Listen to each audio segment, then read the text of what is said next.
Welcome to the Hey Hot Mama podcast. I'm Jen Peralt, founder of Hot Off the Rack and Hot Mama Collective. And I'm Liz Guadotti, Jen's mom, also known as the OG Hot Mama. We're a mother-daughter duo having real conversations about motherhood, health, life, and finding more joy in the everyday moments. And Jenny is known for her positive outlook and daily gratitude practice. And together, we're here to share stories, perspective shifts, and plenty of laughs along the way. Because at the end of the day, we all deserve to feel like the hot mamas we truly are.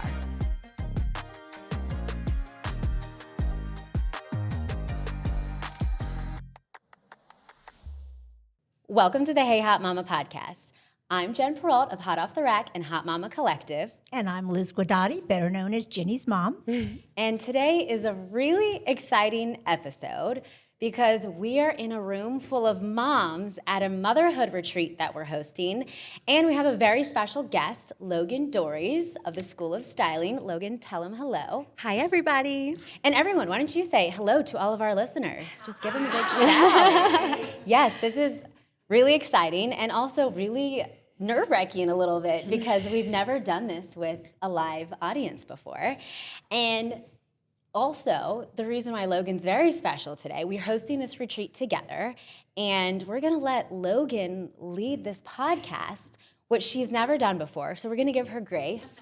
And Logan's gonna interview me, because we don't get to hear enough from me, do we? You know, I feel like we put a lot of the focus on you, and it's my time our special to shine. guest, our special guest, And our special we've had guest. in the past. Yeah, and now it's my time to tell my story here with a live audience. So without further ado, I can say that correctly, Logan, will you please start off this podcast? I am really excited to be living my dream of becoming Ricky Lake. I've always wanted to be a talk show host, so thank you for having me. It's happening. So, Jen, everyone is very excited to hear your story, so why don't you just get us started, and why don't you talk about how you've been building your brand for over 15 years?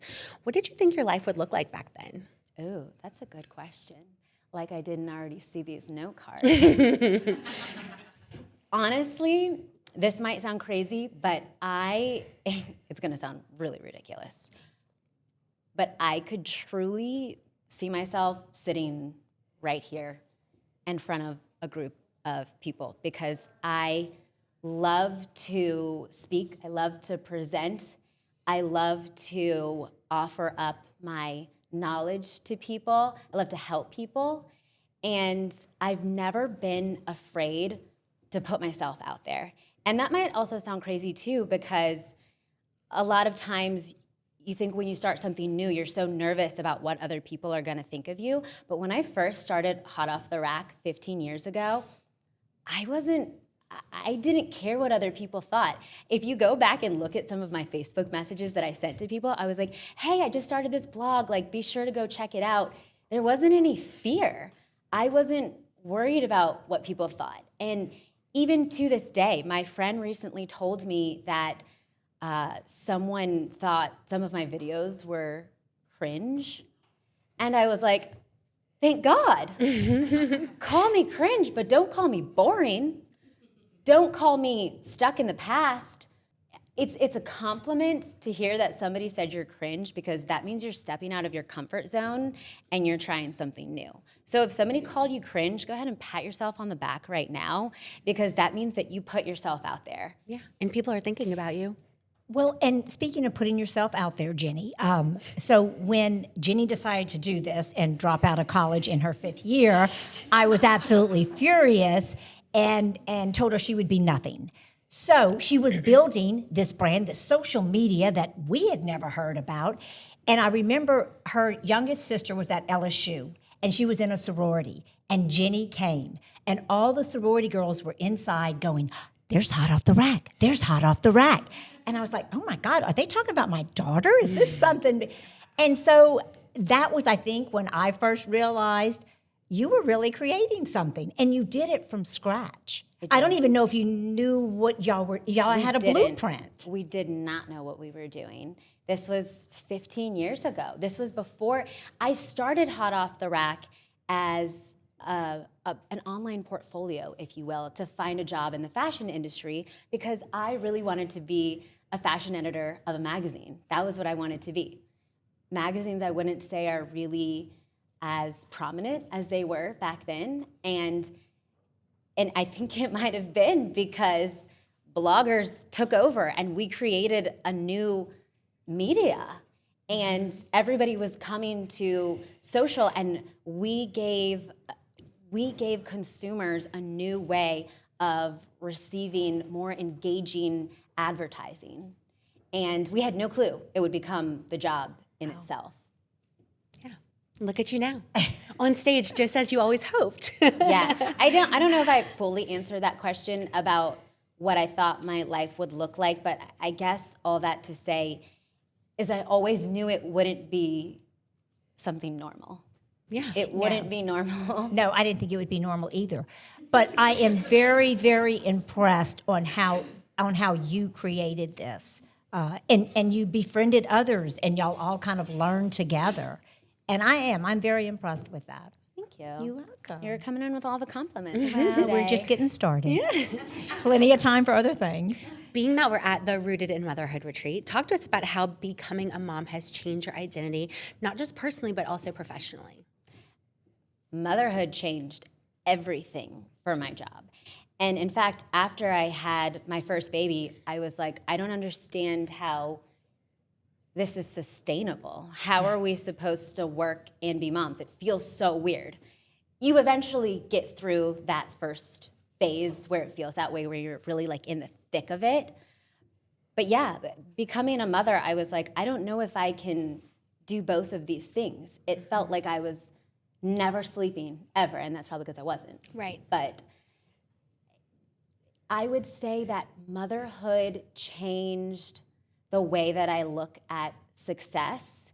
And you had to look at your day, not just measuring the success of your business, but also measuring the success of your life that day. Like we were talking about in a panel earlier, if your job allowed you to be there for your family that day when you wanted to be, you're already successful.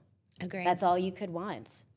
Yeah. And it changed, obviously, how your day-to-day works. Routines are different. I mean, you know me. Logan and I are both super ADD people, and we don't Somehow really we work have, well together. It's wild. Somehow we pull this off, you guys. Yeah. And you know what's funny is Abigail, one of the panelist speakers today, said that both she and her husband are creatives, and they're able to be really nice to each other because they understand why each other didn't do what they said that they were gonna do. And yes, but that's how Logan and I are with each other. Like, we're so forgiving of each other. We'll hop on the phone and I'll be like, did you do what you were supposed to do? And she'll be like, no. And she'll be like, did you do what, no. But we will okay, do it. Cool. And then we still get it done, but like we Yes. both understood because our brains work in strange ways. Right. And we always, in the end, we get it done. We get it done. We get it done. It just may not Adaptability be is our superpower. on a typical person's timeline. Correct. Yeah.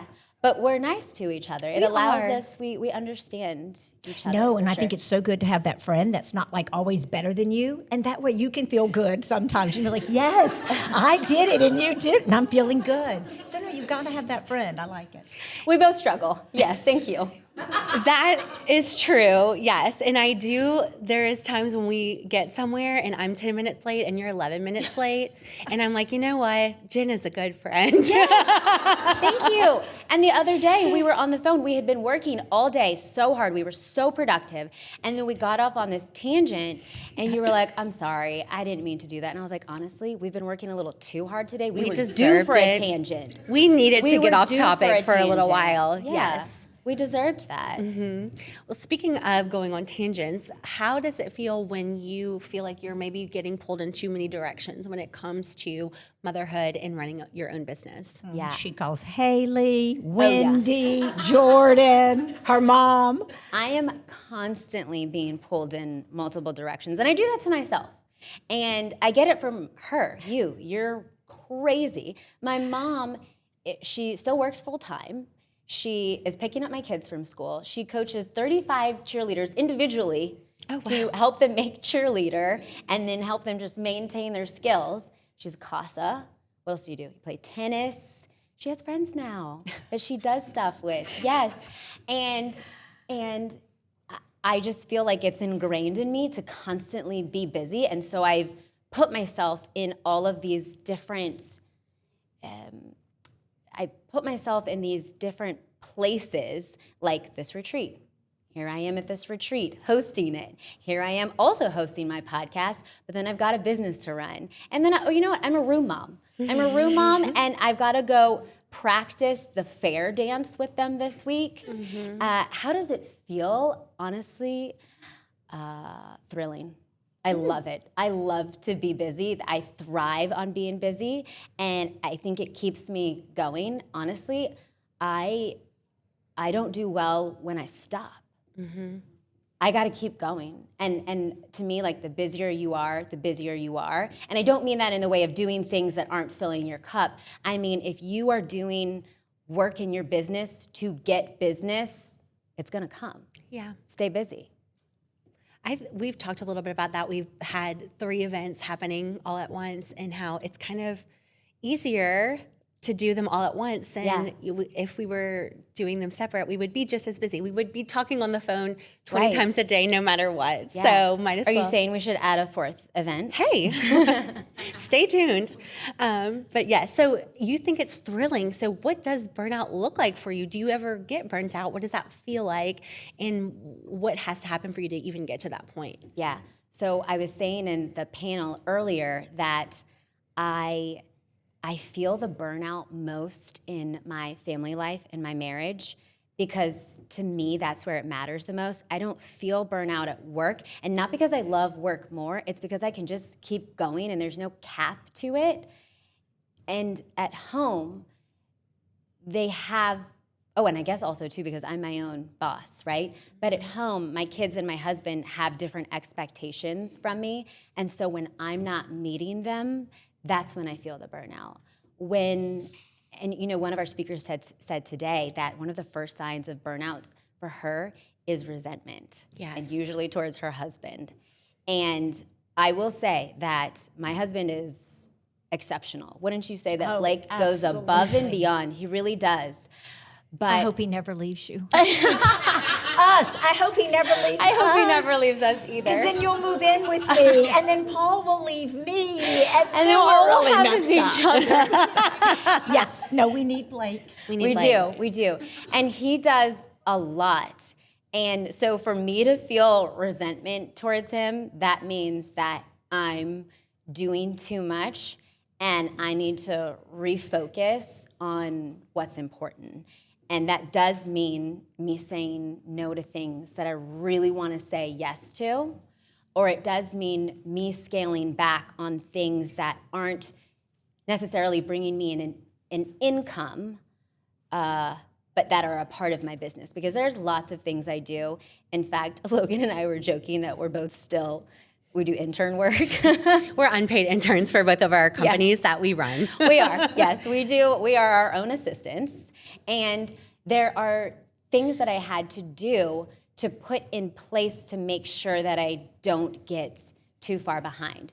And so what I've started doing is I have someone who comes to help me once a week, and she does all my returns. She organizes all of my new inventory.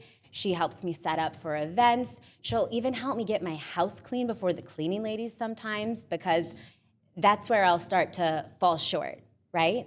And I've had to put those systems into place so that I don't feel the burnout from my kids and my husband.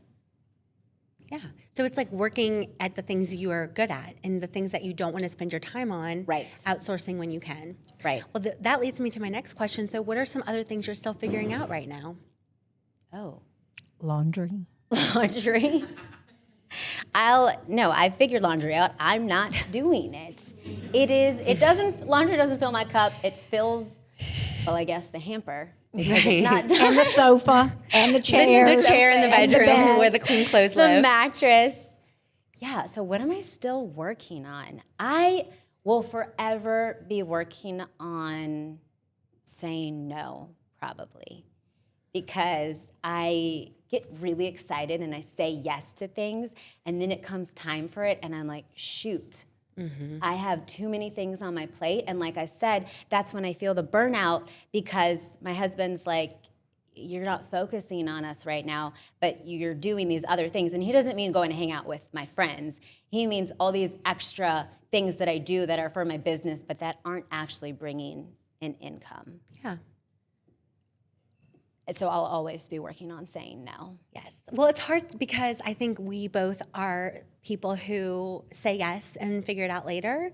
So sometimes we're just like, okay, this sounds like a really good idea, and it will come to fruition, like being in line together in Mardi Gras, and look at us now. So I think that's not necessarily a bad thing. Yeah, for sure. Which I didn't even really let our listeners know how Logan and I know each other, which everyone here at the retreat knows that Logan and I met in, I don't know if my mom knows this story. You know, I meet a lot of people in the bathroom line. Yes, during Mardi Gras. Yes, and I just told Logan all of my hopes and dreams, and I wanted to host a motherhood retreat, and here we are right now hosting this motherhood retreat. I told her that 5 years ago in the bathroom line. Now, we did host another one, if you remember. Yeah. Anyway, that's how Logan and I know each other. We had to go off on a tangent. It was time. We were focusing too hard. Did you have something else you wanted to ask me there before I talk about something random? No, go ahead. Okay. I want to talk about something else that I've used as help. So I talked about how I have this person come to my house to physically help me. But Logan and I recently discovered, and I say recently, everybody else knew about it, but Chat GPT. So who uses Chat GPT? Raise your hand. Okay, a lot of people. So just, oh, wow. We were a little late to the game. So here's the thing. I use Chat GPT more for my business because it uses actual data to guide me as opposed to me asking people's opinions who have never done it before. So I feel like it's actually more helpful. But when it comes to motherhood, I always lean on other moms because Chat GPT might be able to talk the talk, but it's never walked the walk. It's never carried a baby for 9 months and destroyed its body, and then for another 9 months of postpartum and destroyed its body even more. Yes. No, Chat GPT hasn't done that. So we lean on moms and each other. And that's why retreats like this are so important because it brings us into a room to have these types of conversations and to remember that we're normal in all of the feelings that we're having. It helps us feel seen and understood by people who are in the same season of life as us. Exactly. So many of the conversations I've been having, like on breaks and whatnot, is everyone just saying how every panelists and all of our speakers are saying exactly how they feel. Everybody is feeling that feeling of overwhelm and frustration, and we're all in this similar season, and we're all experiencing. Because sometimes when you're in the moment, you're like, "Wow, I'm the only one who feels this way," and then you come here and you realize this is just part of the beautiful journey of motherhood. Yeah, and Mother's Day is actually coming up, and I do want to just give everyone here, if you would give yourselves a round of applause, because it's insane the amounts of things we do, and knowing all of the women in this room and what their businesses are and what they do on a daily basis and how many kids we have amongst all of us. We'll have to do that math. I'm not going to try any math over here. But it's really incredible what all of you do every day. And honestly, we deserve more than a Mother's Day. Truly. Truly. Yeah. Something else that I've also noticed just being here today with everyone is the normalizing the feelings of overwhelm, but also the feelings of gratitude and how lucky we all are, and just the perspective shift. So I know that's something that's really important to you. So why don't you talk a little bit more about like how you practice gratitude? Yes. Yes, that's right. So I have a story to tell you. My mom doesn't even know this story. It's not in your diary? No, she reads my diary, but I didn't write this one in there, actually. Yes. All right.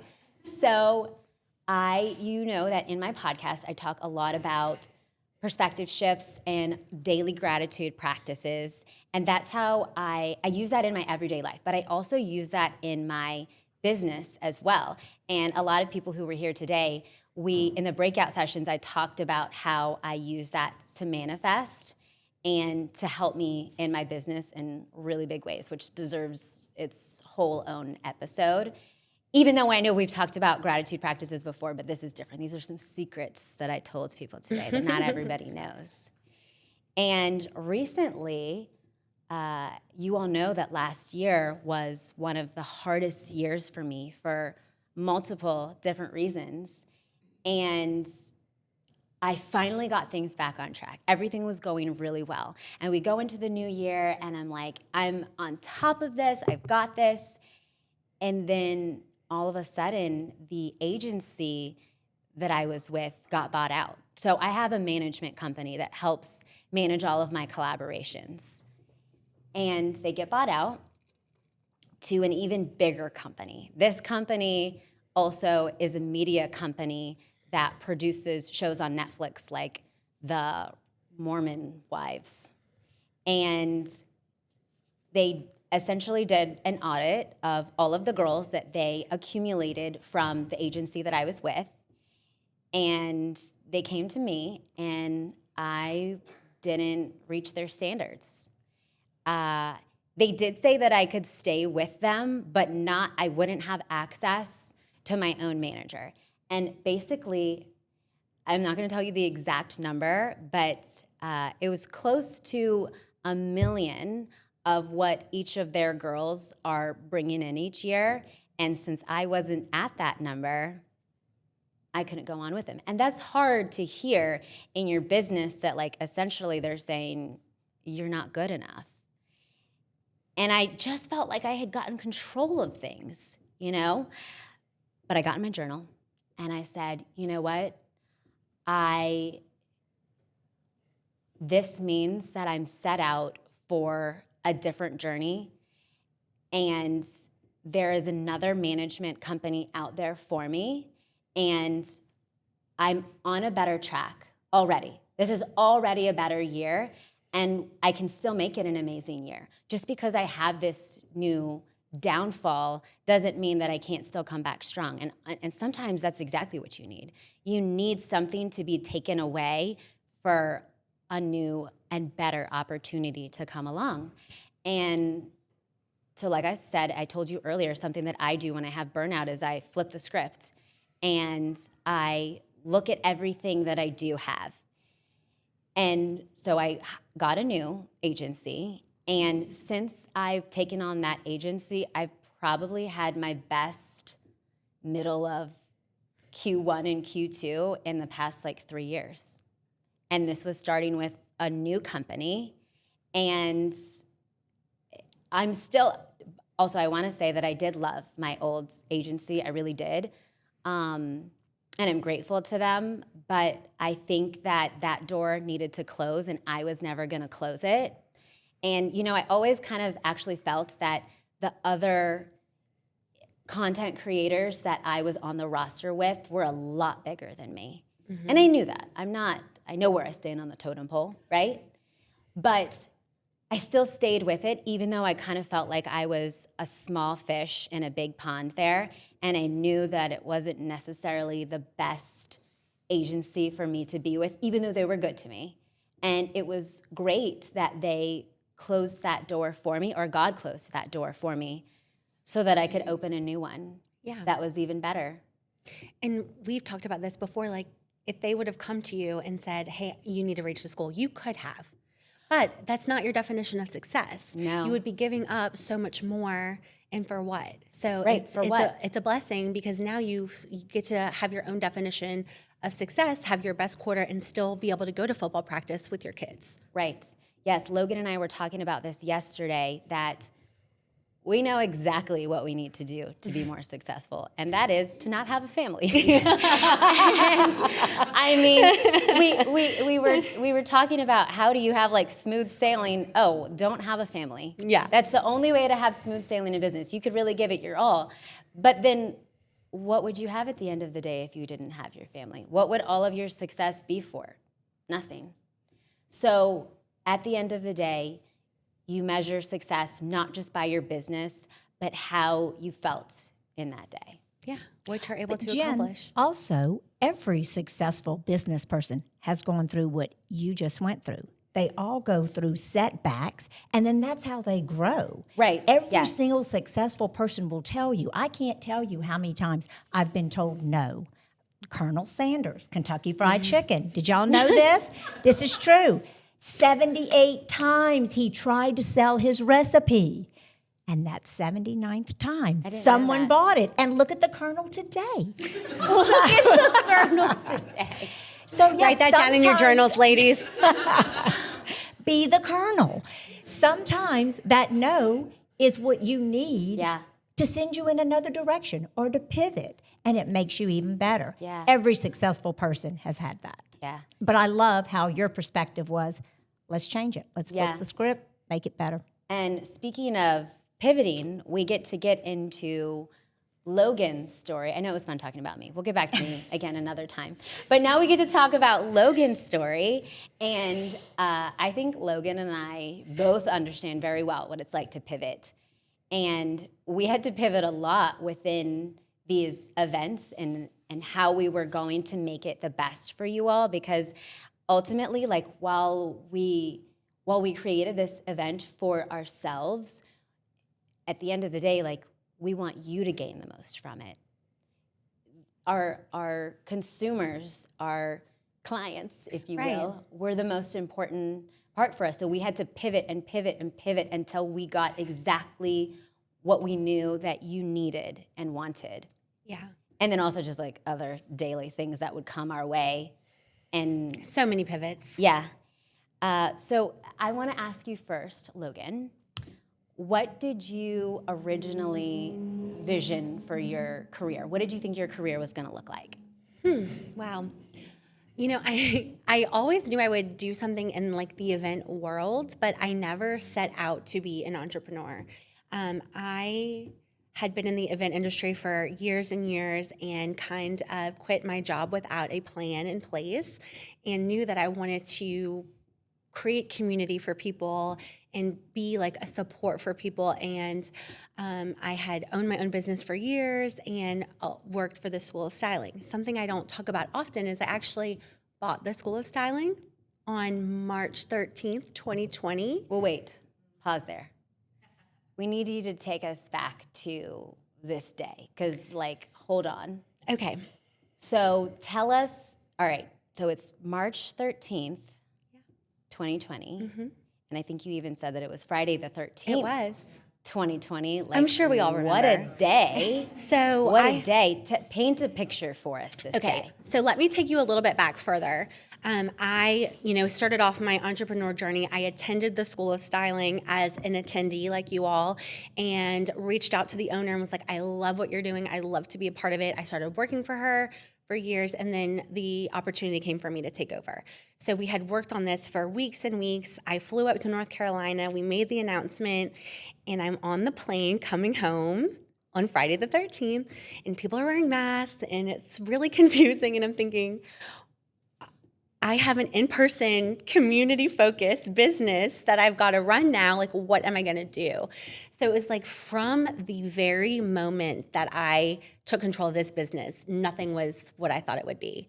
So immediately I get home and I'm having to rework everything and think through, how can I keep this brand afloat and how can I make it my own and how can I like continue to show up when everything I thought it was going to be is not going to be happening anymore.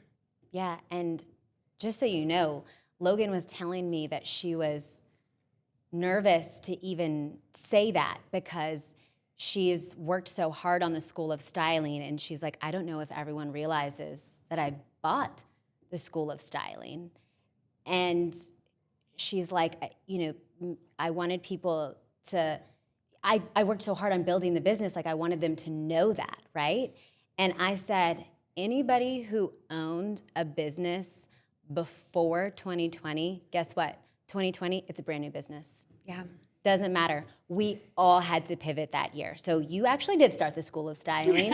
Yes. Yes. And on top of that, you were also a little nervous to share it because I don't know if you felt like it undermined you. But the thing is to trust somebody enough to sell that person your business, what a level of respect.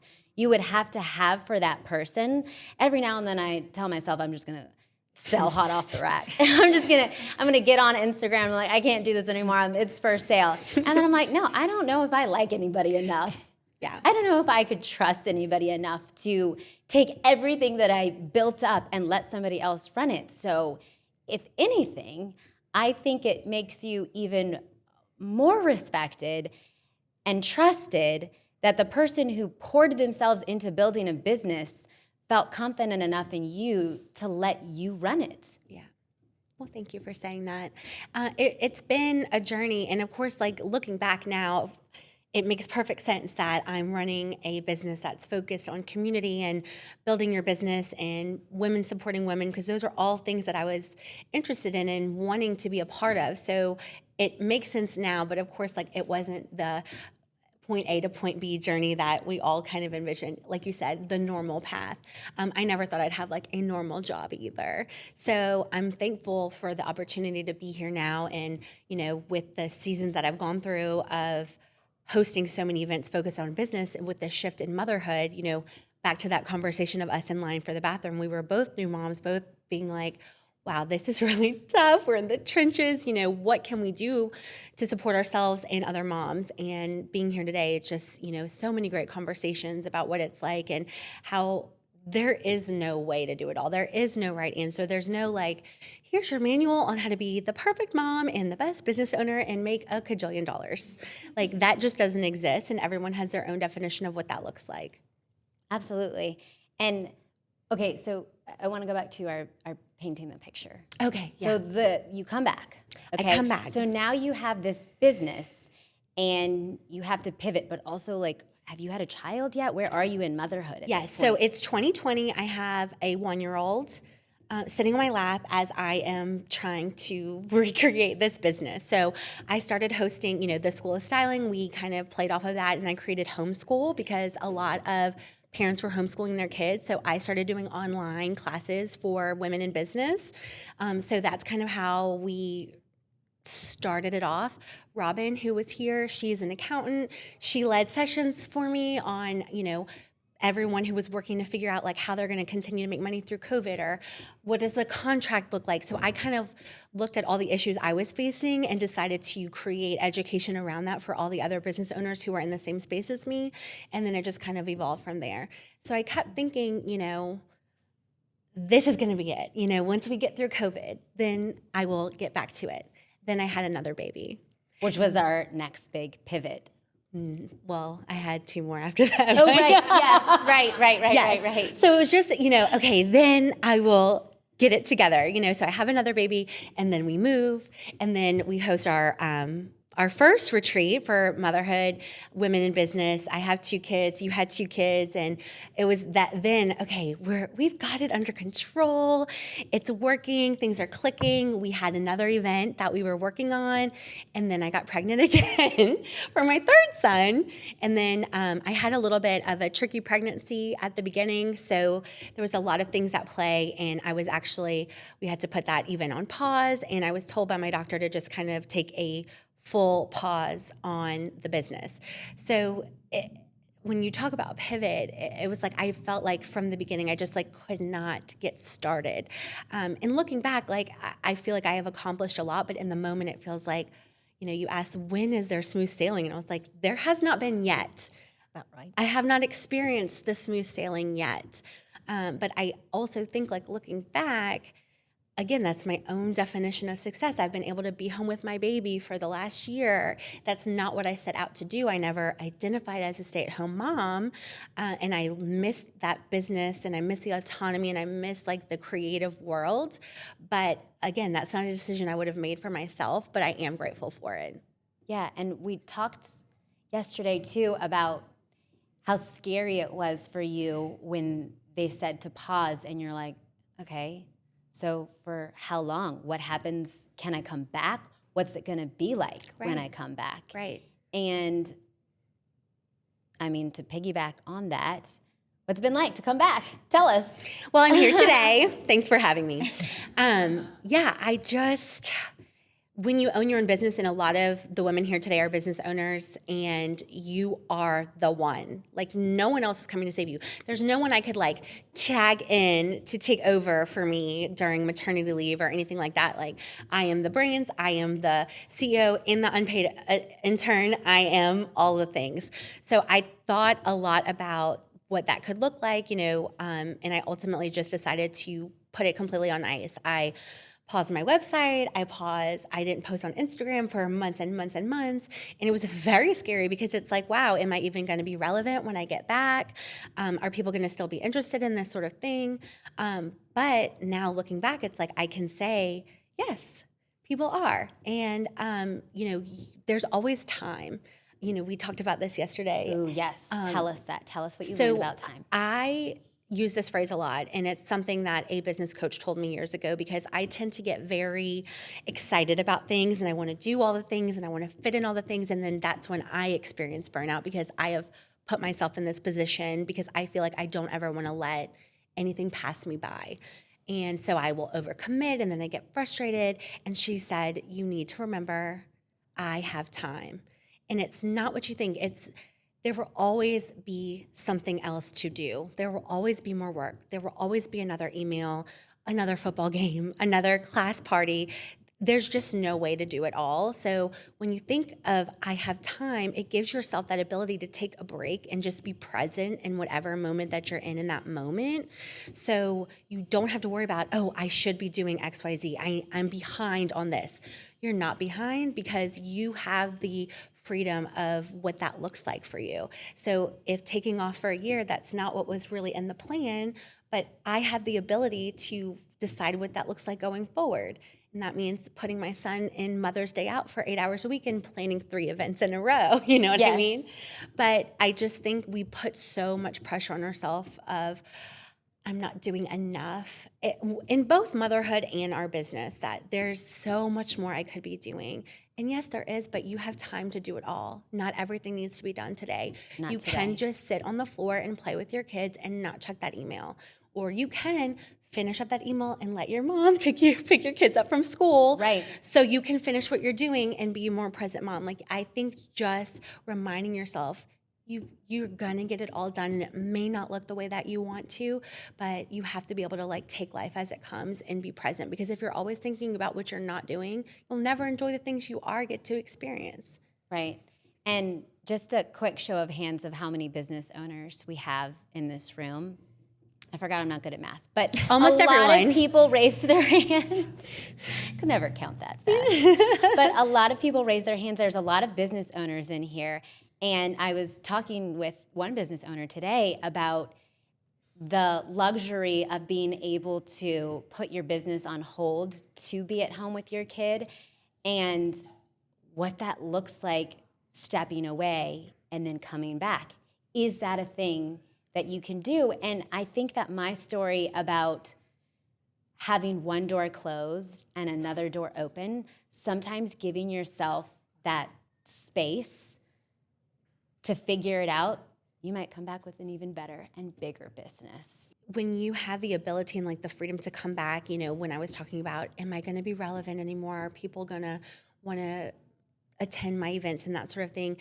I think something to remember is that there's always your people out there. Like, you will always be able to find your people if you come back and you show up authentically and you put yourself out there in the same way you always have. Those people will find you. And there might be other people out there doing the same thing, but they're never going to be you. Yeah, and to piggyback onto that, so say while you may not have your own business at the time or a specific business, we actually have somebody in the audience right now, Jessica Gonzalez, who just launched Sawyer Beauty. And you know what? While she was quietly building her business for the past couple of years, she was showing up for everybody else's. And you know what? When she launched her business, everyone showed up for her. So if there's something you could do while you're in that in-between time, show up for other people. Be there for their businesses. I love Keep that. clapping for everyone else until it's your turn. That's great. Round of applause right there. I feel like we've been calling Jessica out a lot today just because we're so proud of her. Yes. And we love her lipstick. We love her lipstick, but I think it's important to say back at our retreat 3 years ago. That's right. You had She was just there. started and you were like, I'm not sure. Maybe I want to do, you were a makeup artist already, but you weren't sure if you wanted to do the influencing things. And you just showed up every day. You put yourself out there, and like who you are online is who you are in person. That is you, true, authentic Jessica, and it's just so incredible to see. I mean, I'm sure for you it's felt like a lot of time, but for us it's like, look at this amazing brand you've built in just a few short years. So I love that. And I do think that's really cool to call out that you mentioned that she came to that retreat and she's back. So people do like us. They came back. She came back. Us. But yeah, we do. That was actually something I wanted to talk about too, is that I have worked with a lot of people in this room, and you and I have also worked together before, and we were able to do it again. And something that's really important to me in business is relationships. And I never like it to get the best of me. I like to communicate, and I can say I've worked with somebody right here in the front row, Randy from the One Pot Mama. We've done an event together, and Randy is so kind and accepting of how ADD I am, and she's just on top of it. She's not. She's not. No. Randy's on top of it, but I think though that because I try, even though I struggle a lot with staying on task, I do my best to make Brandy feel supported in her role of what she's doing in our partnership.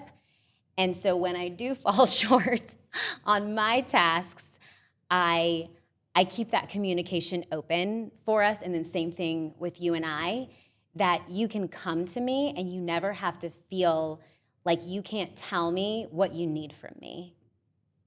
And I completely agree. I will say, like, one of my like most positive experiences of conflict is like having a conversation with you and you saying, okay, great, let's talk it through. And we did, and we came together for a solution. And I was just like, oh, wow, I don't know why I was so nervous about that, because sometimes conflict is okay. I think just for me personally, as a people pleaser, I never want to rock the boat. I do not like people being upset with me, and I don't like being upset with people. And that was just such a positive experience of, wow, you can talk it through and we can both compromise and get what we want, and it's okay. Yeah. And I feel like we're really good at communicating those things. I still remember that night. I'm going to tell him really fast. Okay. So it was actually at our first retreat that we did together, and Logan was basically giving me some feedback that she thought that I could improve on, and that felt like it was somewhat affecting her, not in a horrible negative way. Like, she obviously felt comfortable enough to tell me this. And the thing is, I take conflict like that as a way to learn.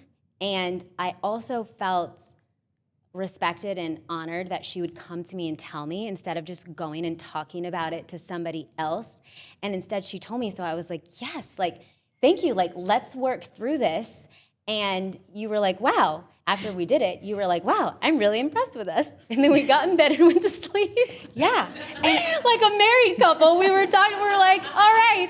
We're like Abby and her husband getting along. Yes. And then we turned off the light and went to sleep. No, truly. And I think about that all the Well, time you should too. make up before you go to bed Yeah, at always. night. So apparently it works Never for go to bed friendships, angry. too. But I do think I don't know if it's like a defense mechanism or what, but when people are giving us any type of feedback that's not totally positive, it can feel like, so I'm in the wrong, or I'm doing something wrong, or the way you handled that was so admirable. And I think about that now too, because, you know, I'm obviously not perfect. And when people bring things to me, I'm thinking, okay, how can I be better? How can I use this information to improve, instead of talking about why my way is better? Right. Because it was just a simple miscommunication, and it was just, you know, I think that hard conversations can be very good sometimes. And Yes, that's just and important.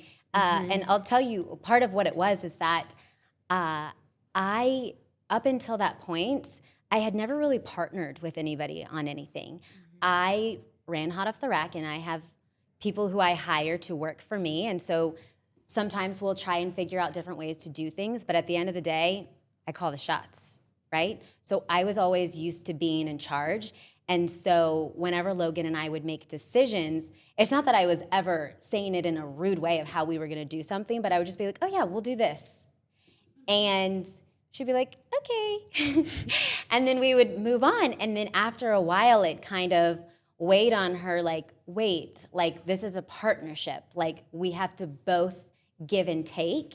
And that was really good feedback for me. And I appreciated that she came and told me, because that's a learning experience for me as working with people, that you don't get to make all of the decisions. You have to work as a team. Mm-hmm. And sometimes that means letting the other person make the decisions and you deciding on what you're each going to prioritize. Right. What is a true priority and what you can kind of give a little bit on. Yeah. But I think that's just a good lesson for me too. Like I said, so much of what we do is based on collaborations and relationships. And obviously it worked out because we did this event again together. But I think, you can always, two brands are always going to be better than one. So when you're working with people, accept that feedback and it just will make things better in the future. Logan, I did my best. I did my best to tell Jenny she was not always right, but apparently... You did teach her really good conflict resolution, So how do you think you did that? How do you think you taught me good conflict resolution? Well, I think I did because I remember you back in grade school, and you came home and told me this boy was bothering you. And so, I knew you were going to say this. Yeah. And so we talked about it, and I said, well, what is he doing? And she says, well, when we stand in the cafeteria line, he does this, this, and this. So what did we do? Role play. We role played. We did a lot of role play. Yes. So I think that she prepared me for that moment. What to all say, of the so role that- play. Role play with your children to teach them how to handle experience. Yeah. We did a lot of role play, not just for that, like all kinds of things. And she would make it fun.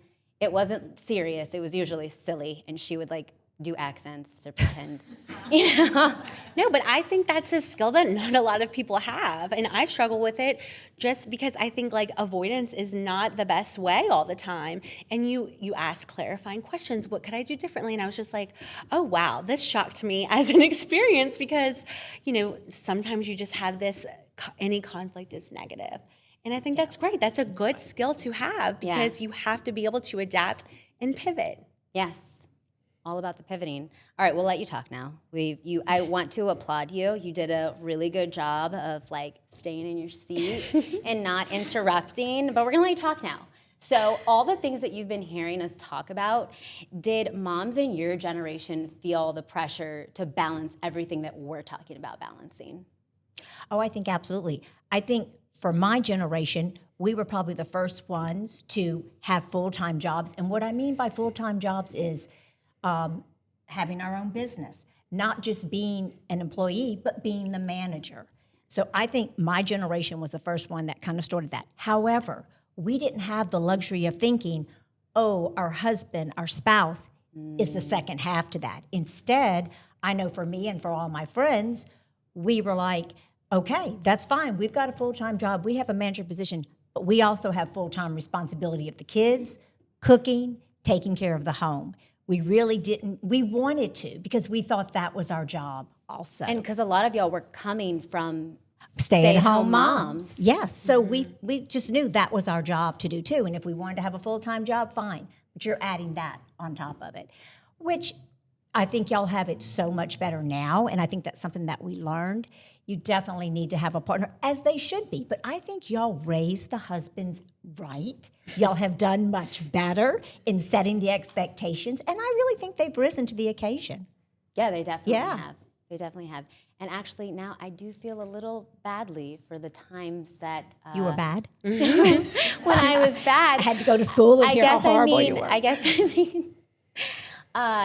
That I didn't really think about, like now I realize like this weight that I carry, but I have so much support from my husband. And I had a great dad, but you definitely carried a much bigger load. But that was us. That was our choice, Yeah. Jen. Our choice You're right. You was chose that. I don't feel bad anymore. Do you feel like you did experience burnout? Like with all the conversations we've had about it, like do you have any connection to that feeling?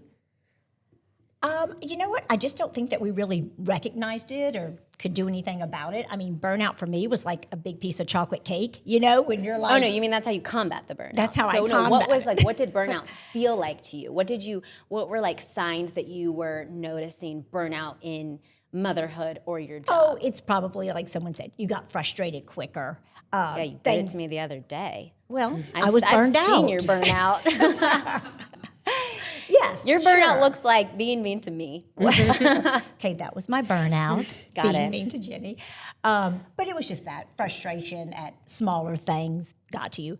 But at the same time, that was our choice. We did not, it's not like our husbands did not step up. That was what we thought we had to do. We did not expect them to, or even ask them to, or communicate that with them, I feel. I can't speak for everyone, but I think I can speak for the majority because we felt we wanted it to be our job, but we felt it was our job too. I think it's a much better situation now, though. Yeah. Well, what do you think is something that we overcomplicate as moms today? Oh, Lord, them children. Those children. Tell us more. I think parents are too quick to jump in to resolve any kind of conflict. Dear Lord, I thought I was having an out-of-body experience when I saw my child have a fan on her baby stroller while pushing it down the street. It's like, let the kid be hot. It is okay for a kid She to likes to see us suffer. sweat. She does.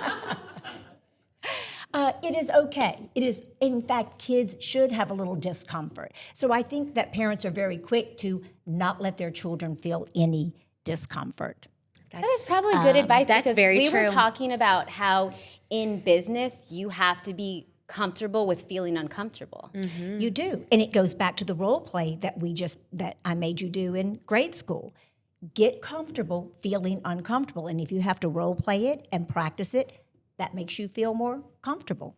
That is such great advice. And I struggle with that because we don't ever want our kids to feel upset over Right, anything. yeah. But then how will they ever manage? Yeah. Let's go home and make our fit kids feel uncomfortable. Well, that brings us to the next question is what advice would you give us in this season of motherhood beyond stop giving our kids a fan in the stroller? I've got a longer list than that. Yeah. Jimmy has taught me. But I think the other thing is, and I just learned this. I just picked this up, and I just want to. I thought I was going to get this question, but I read this. What we think makes us happy doesn't always make us happy. For instance, when I get that job promotion, when I go back to school and graduate with this degree, when I get married. All of that stuff we think will make us happy. I'm still struggling on the when I lose a couple of pounds because I do think that could make me happy. So I'm not down with that just yet. But actually, I read this little thing that said the things that truly make us happy are not those tangible things, but instead it's strong social connections. What y'all are doing right now. Acts of kindness to each other. The fact that you and I have not killed each other yet. I think we have shown act of kindness. Adequate sleep, physical movement, gratitude practice. Were you playing on ChatGPT? No. Where'd you get all of this? No, and I'm glad I'm realizing this now at 62.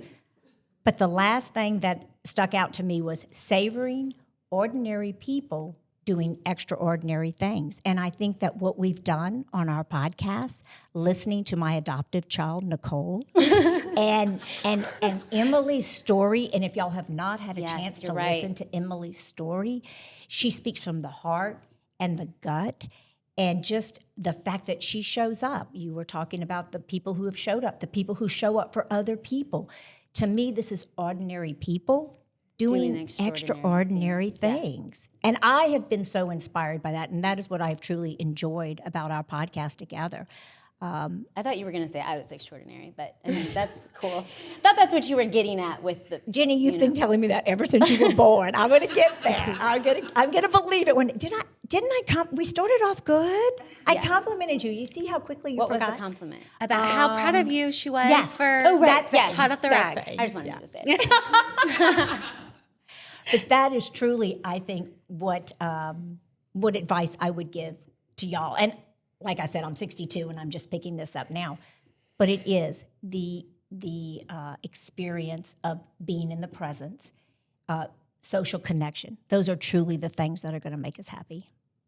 It is. I believe that. And I think that from this episode today, we all learned that we don't have to do it perfectly, and there really is no perfect way to do it, but that we just need to keep showing up for ourselves and showing up for each other and leaning on our village to figure it out together. I'm going to go rogue here.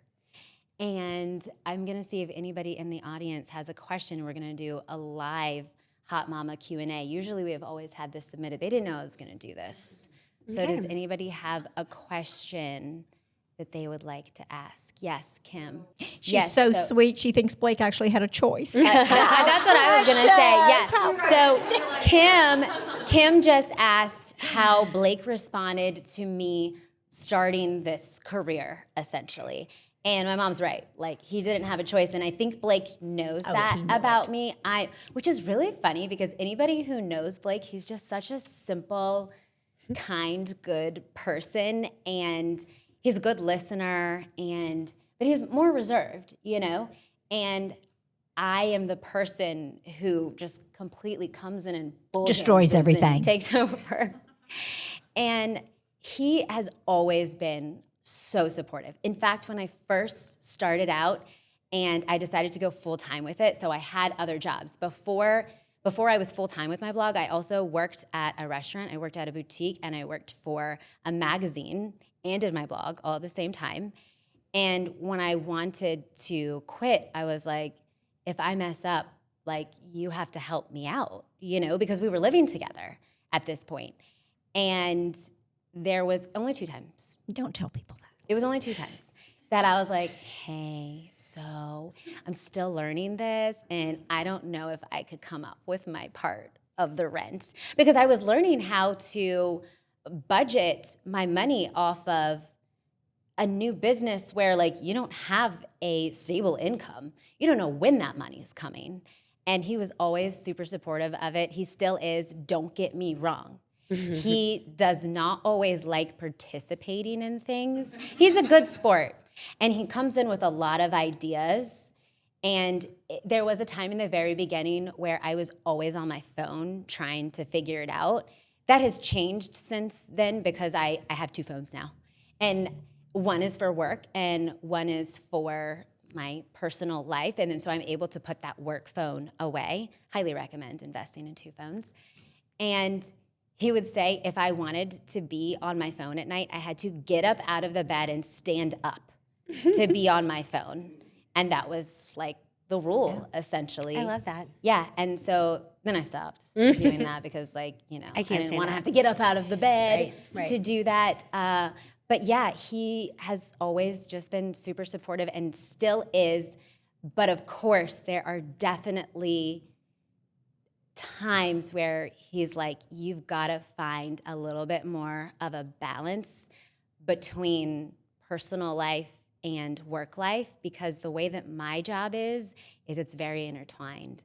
My job is 24/7, and a lot of businesses are when you own your business, but I'm having to show so much of my life, and all of my life is content, and I've had to scale back. And if also too, we were talking about burnout on the panel, and one of the things that I've had to let go of was perfection. And that's the same, that goes for my family, meaning like a perfect family photo. I used to keep going and going and going until it was perfect, and now I'm just like, I set it up, I get what I can get, and I don't throw a fit, which is something I also tell my kids too. So yeah, that's my answer about Blake. Yes, Carly. That's a really good question, but I just want to. I'm going to answer that. Well, I have to tell everybody what she just asked. Okay. So basically, Carly just said that running a business, especially if your spouse is involved, at date night you end up talking about the business, and it's hard not to talk about the business. And I would say even if your spouse isn't involved, it's still hard to not talk about it. I'm going to see what my mom has to say. Go ahead. No, I love that you asked that question because being in marriages for a long times, you don't want to get stuck in that. You want to have conversation. You don't want it to continue to be the same conversation, and you have to work at it. Even if you have to like Google, Chat GP, whatever y'all call it. Ask your friendly robot. Chat GPS. Ask that. What are great questions to even talk about? You have to put some effort Well, I into have that. some. I have some. You've made some up? Yeah. Well, Logan, you go ahead and I'll tell you have what a mine tip are. to combat that because I'm married to an engineer who is very logistic based. So sometimes I'm like, if someone ever read our text thread, they'd be like, do they work for each other? Because it is very black and white. Did you do this? When is this? Etc. So we have meetings. And sometimes it's at night after the kids have gone to sleep, or sometimes we will literally go to Stone Creek and put our kids in daycare and have a coffee and have a meeting where I literally have an agenda and he has an agenda and we'll talk about trips, money, summer camp, etc. And we actively try not to talk about any of those things when we're on date night because and it's not foolproof, don't get me wrong, but like I try to keep a running list on my phone of questions or things, and we'll say, okay, hey, do you have 20 minutes? I need to have a meeting. And we'll just like quickly sit down and go through some things because I felt like that's what we were always talking about. And then sometimes it's like, oh, well, you asked me this question in that moment and I forgot and I didn't do that thing. So this also helps me remember, follow up on certain things. And it's kind of like running the household sort of like a business in that way to keep it organized. I really like that advice. I'm going to start having meetings. I'm excited to have these meetings. Yes. I don't know who's going to come to your meeting. I know. Blake's probably, nobody's going to show up at my No one's meeting. going to show up at her meeting. Nobody's Okay, going to show but- up at my meeting. If your husband is an engineer, he will love that. Yeah. Because he's like, wait, you have to sit here and like answer all the questions I have for you too. I'm going to have to like surprise him at his office and be like, surprise, it's meeting day. Yes. No, so this is what I do. And this is a very childlike sense that I have, but I ask him really strange questions. Like, they're actually not that strange, but they are questions that would interest him. I'm like, what is your favorite golf course you've ever played on before? And he'll be like, ooh, that's a really good question. And then I'll even ask if there was a basketball game that you could go back in time to see. Like, and it really So you does, ask him 20 questions. I love do. that. You do. You have to come up But with I these ask him these, interesting questions. but it's about things that he likes, And then like he goes back in time, and then he's like, "Oh, I would probably be at this all-star game with Michael Jordan and whatever," and he actually does like answering those questions. So even saying like for your husband, like, have you ever been on a flight where you've actually been scared? Because your husband is like, She's like, I'm not asking him that. well, I guess I mean to say that like I would want to ask your husband that because he's like this super brave fighter pilot, right? Like, has he ever been nervous ever? Have you ever asked him that? Like, you have He to would think probably like say no. you have to think like you're a kid in the back seat, and you're like, "Hey, Dad." Okay, I have an opposite You may not want to call him. You may not response want to to call that. him Dad. I'm joking. You know what I mean. I just mean like have more of like a childlike sense and ask them things that make them think a little bit more and that are interesting to them. Yeah. Earlier, one of our panelists, Casey, said sometimes it's just good to like be husband and wife and not mom and dad. And I really resonated with that because I try when we're on date night to remember what it was like before we had kids. Obviously, we had something to talk about. Obviously, we did something to spend our time before we were so embodied with our kids, and that became our whole life. So we'll talk about vacations that we used to take together or we will eventually take again.